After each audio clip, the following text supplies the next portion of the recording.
ask you this, Kosik. What's going on with women and money? What's this book about? Why should I have every female and male I know read it? So I wrote this book because of my personal situation. As you know, I was CNN's business correspondent for 15 years, oftentimes reporting right from the New York Stock Exchange.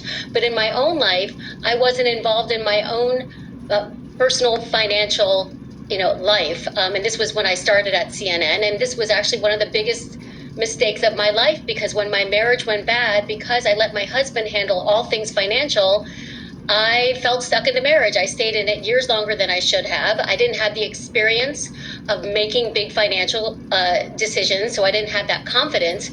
And when I finally got out of that, I realized that there are a lot of women out there across the income spectrum making six figures or five or less. Women who are ages 18 to 70, whether you're single, widowed, divorced, or married.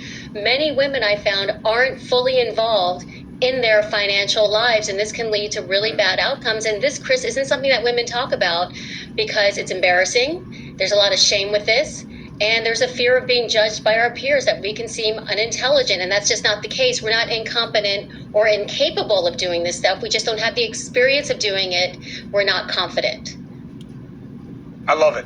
We should do it on the podcast also, Alison, so I'll be in touch so I can help spread this as much as possible. It's very positive. The only thing I disagree with is, you're one of the most competent people I've ever been around. Life takes us in different directions, but you've always been able to handle your business, that's for sure. Well, Alison Kosik, if I can just be clear, reporting on the markets about the macroeconomy, what I did at CNN and what I continue to do is very different from putting your own money in because there's a fear of losing it. I had two kids under the age of 10 years old at this time.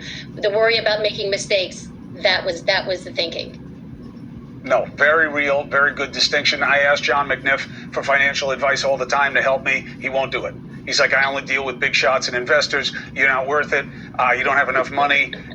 Go sell pizzas. It has not had great advice for me, I'll be honest. But for everybody else, they seem to love him. John McNiff, I love you. Usually you only wear glasses, so I won't hit you in the face. But I liked seeing you with him tonight, and I love you giving me the benefit of your acumen.